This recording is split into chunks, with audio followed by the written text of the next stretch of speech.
great to meet you. And I got to tell you something because we're going to be talking about this crazy, funny video that you have. And we're going to talk about your music career. But I got to tell you something. You are a breath of sunshine with every crazy thing that's going on in this world. How do you, where does that attitude, and when I say attitude, I mean positive attitude, come from with all the craziness that's been going on in the world that you can find humor, not making fun of everything, but humor is meaning to make people smile in the toughest times. Well, first of all, thank you so much. That is such a comment to be called a breath of fresh air, a little bit of sunshine.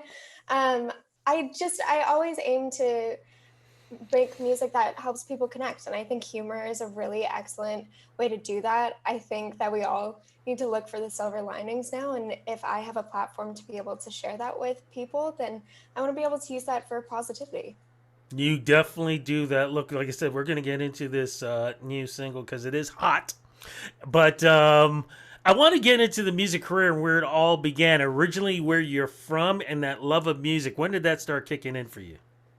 So I'm from Calgary, Alberta, and I started when I was about 10 years old. My brother had this beautiful guitar, and I used to sneak into his room and play it and write songs on it. And I was just a little bit too young to be playing with a guitar that was that nice. And so my parents ended up for Christmas getting me one of those like toy like guitars.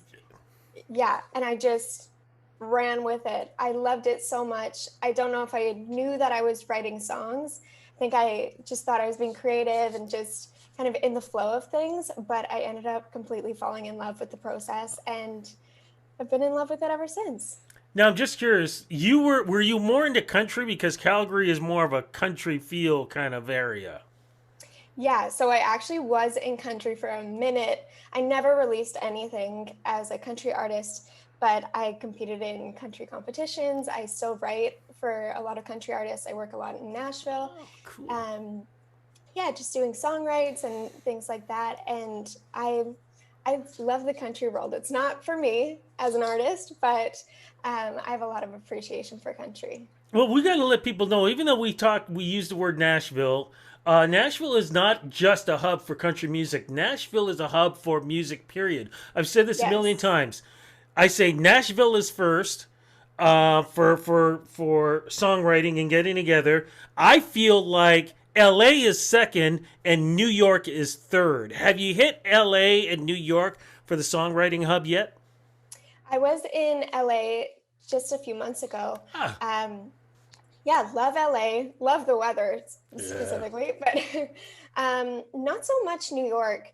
Nashville, though, I mean, I think it's such a great place too for Canadians because it feels like this segue into the US because LA can be quite just intense. Yes, especially those damn hills. God, I don't know how do women walk in heels on those hills in LA.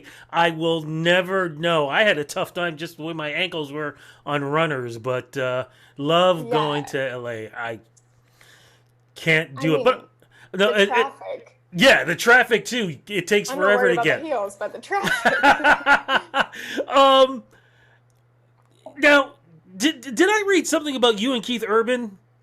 Yes. Okay, because I wasn't sure or not. What's the connection with you and country superstar Keith Urban, please?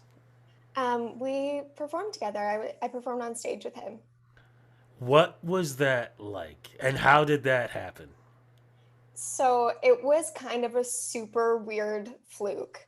Um, I, at the time, was working with a mentor, and she was going to, it was this massive private fundraising event, Mhm. and Keith Urban was performing at it. And so she said, why don't you come and I'm going to try to get you the opening slot. And I was like, okay, amazing. Like, let's do it. And there was a pickup point at a hotel where they pick everybody up, take them to this private uh, residence. Mhm. And I have my guitar there, I'm ready to go. And they're like, it's not going to happen, buddy. Like, you got to leave your guitar at the hotel. And so I was like, okay, that's okay. Worst case scenario, I got to see Keith Urban perform. Yeah, So, no worst case scenario. in a private setting too, which is cool. Yeah, so cool. And so he's playing his show, and I think he said something like who wants to sing? And since everyone had seen me standing there with my guitar, they like before I could even do anything, they threw me up on stage, and it was a song that I didn't know, and so I'm kind of like ad-libbing beside Keith Urban, and yeah, it was like probably not my best performance, and gave me a hug, and I said, "I'm actually a musician. Can I talk to you after the show? I'd love to pick your brain." And he said, "Yeah, but why don't we just do another song right now? What song do you want to do?" And I was like, let's do You'll Think of Me."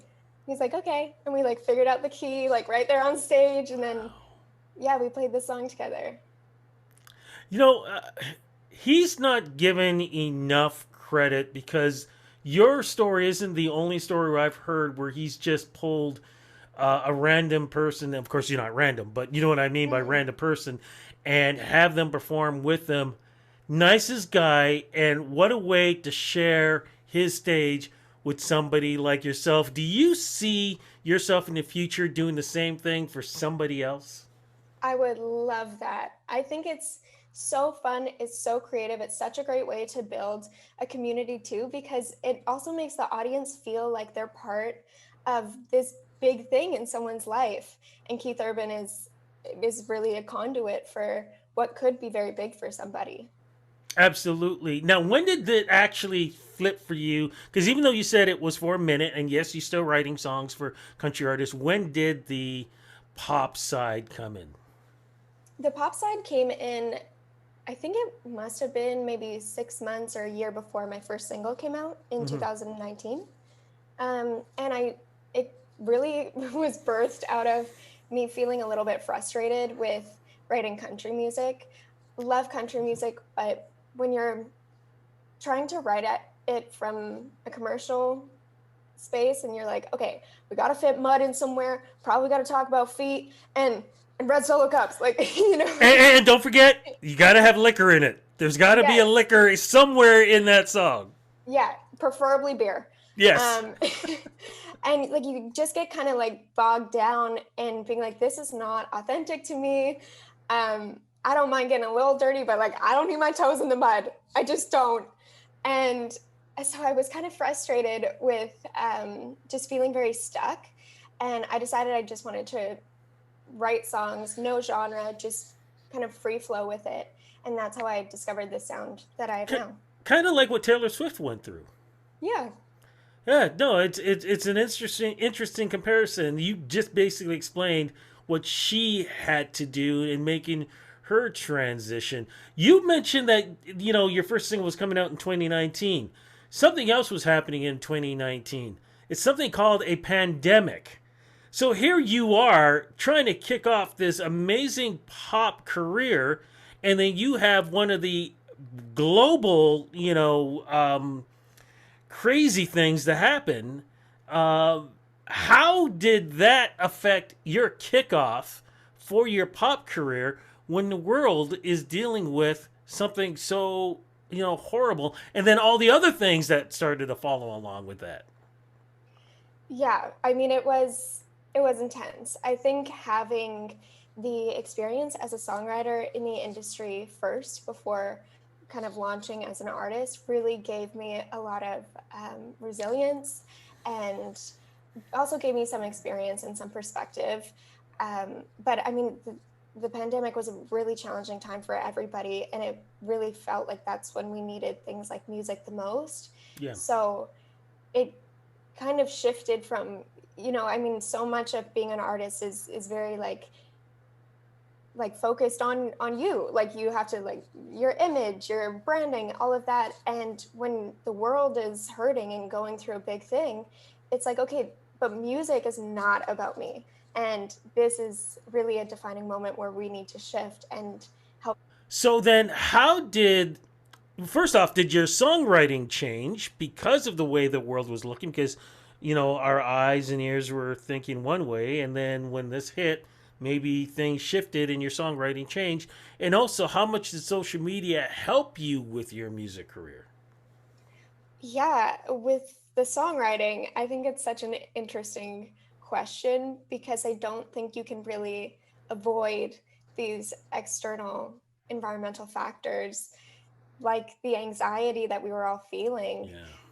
that it seeps into your work one way or another. And I did find that I started to shift my writing to be a lot more focused around mental health and just kind of exploring that for myself because it was so many new emotions for most of us. Um, and I mean, I really actually had a lot of fun with just being able to express myself in a different way. That is probably the perfect way to get into what this new single and video is about. So let's make this part official.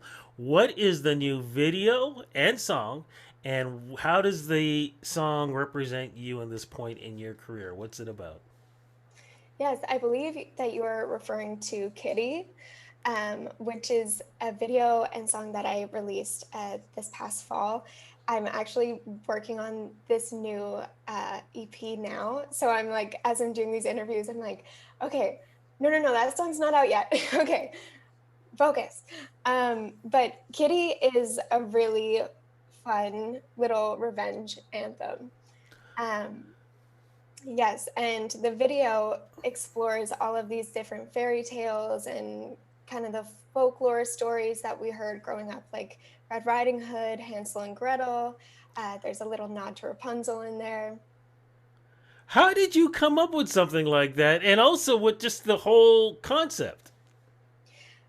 I don't remember exactly how I came up with the video idea. I think the director had mentioned that he thought it would be cool if people were in wolf masks. And I was like, but how is that? Like, I want that to connect to something. I want that to be a story. And I was like, wait, Little Red Riding Hood. Because the song is really about this concept of like someone who's maybe cheated. And it's like, hey, when you go back home to your new girl, like, and you're kind of banged up, it's because a kitty's got claws. Like you mess with me, don't mess with me, kind of thing. And the final line is um, that I'm living 9 lives and I'm ruining yours 8 more times. And I mean, it's such like a fun little play on words. And I mean, it's definitely snarky, it's definitely tongue in cheek, but I think it's humorous in a way where, for a snapshot of time when you're feeling that anger and that frustration, that passion, I mean, it's a fun way to get it out. Oh my gosh, that's a T-shirt. You realize that that line you just said should be a T-shirt. Yeah. Oh my god, I love that. There was another one that I had a Okay. chance to see too, and it has something to do with. I'll just give off the beginning of it. You waking up and there's a mannequin next to you. Yes. What's Yes. I that mean, one called it about? well, that has happened many times, but the one time it was filmed was for a song called Hot Mess. What is that one about? Because and that one's very creative too. Thank you. And and remind me or not, because it looks like something that was filmed during the pandemic. So it was like you had to be real careful how you did this. So what's that song about, and how did you put this all together? So it's a bit of an autobiographical song of me being a hot mess. The song is really kind of a bit more of a party feel and kind of just a celebration and a humorous approach at just we're not always our best every day and we're doing the best we can, we're showing up. So that's really what the song is about. With the video, you're totally correct. It was filmed during the pandemic and we did have to be quite careful, but I mean, we still had so much fun filming that music video. It was so fun to be able to play with this kind of like scattered, messy feel instead of the typical like refined kind of aesthetic. I love it. I'm just curious though. Whenever you were filming, did you ever think the mannequins were actually like moving on their own? Like, wait a minute, wasn't that mannequin over here? Why is he over there? Kind of thing. Mannequins scare me. Let me just put it here that Yeah, way. that is completely fair. I will say that there's one scene where I'm holding the mannequin and we actually had to take one of its legs off because it was so heavy and it was still really heavy without the one leg and I like dragged it down the stairs. So if it did come alive, I know it would be the end for me. So I just kind of accepted. Oh my goodness. I cannot wait to see what else you're going to be coming up with because you did mention there's something happening right now. EP, you said you're recording right now? Yeah. What is this going to feel like? And when do we think we're going to finally get a chance to enjoy this? When do you think this is going to be happening? So the first single is going to be coming out in hopefully about a month. Okay. That's the plan. I'm actually currently in Mexico. I decided to, um, yeah. So when I decided that I wanted to start recording this project, I do the sound engineering and a majority of production myself. And so I was like, okay, I could do it in the snow or I could do it in the sun. So you can see my makeshift vocal booth here. Um, but the feel of it, I mean, it definitely dives into more of that mental health topic that I had discussed earlier. There's definitely some fun tunes on there. Don't you even worry. But I mean, I think it really encompasses not only what the last year has really been like for me, but actually dives into some stuff from when I was younger. Um, Specifically, one of the songs kind of dives into some of the bullying I experienced in school. And it's been a really interesting experience because I've been doing therapy alongside writing and recording this EP. So I'm like working through this stuff in therapy and then I'm writing songs about it. And it's been a really interesting flow and a really healing experience. So I hope that it can also be healing to others. I'm so glad to hear this. And by the way, there hasn't been an artist I haven't spoken with in the last 2.5 years that their closet has not turned Yeah. into their sound booth. Everybody seems to have that. So good on you. What advice can you give anybody out there who is being bullied right now?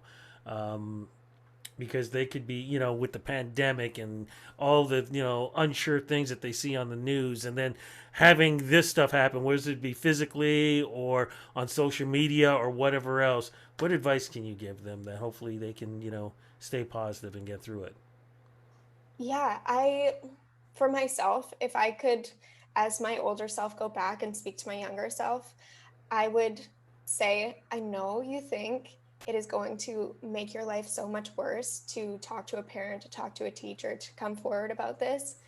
But as an adult now looking back, that is so much weight to carry as a young person, as a kid, or as a teen, to work through that by yourself, but especially during a pandemic, during so much heaviness in the news, it's that's a lot even as an adult. So to ask for help, to turn to your friends, to turn to your teachers, the thing is like you don't need to be hurting by yourself, and asking for help can be just such a drastic shift in your life. And when I started asking for help around my mental health, I never came forward about the bullying until years later, and I wish I did. I really really wish I did, because I think it would have stopped a lot earlier, and I also think people would have been held accountable for their actions, which when you're in school, you're like, oh no, but they're just going to get more mad at me if they get held accountable. That's the real world, is people get held accountable when they want to behave in a way that is inappropriate. And you shouldn't have to carry the weight of their behavior. And your strength has really turned into something amazing. So I'm happy to hear that. Thank Just you. curious, any of those bullies now try to contact you and go, "Hey, we're buddies," because you're doing what you're doing? Yeah, a few people Ah, were like, I knew it. snarky. I know. I mean, it really is like such a funny thing in the music scene, because so many people will come out of the woodwork and they're like, "Hey, how's it going?" Yeah, yeah. Look, just stand behind that red carpet. Just stay over there, okay? Just stay Yeah, over there. You keep doing what you're doing, which is shining. Look, thank you so much for this thank interview. you. Hope we can talk when the EP comes out. Looking forward to everything you're doing. Enjoy Mexico. And I love the fact that, again, you're showing another side, female producing. We need more of that. So that is great. You are just follow the yellow brick road, because that's exactly what you are doing with your career. Congratulations on all this, and cannot wait to talk to you in person again. Congratulations. Thank you so much, Rudy, and thank you for creating this platform to celebrate independent artists doing their thing.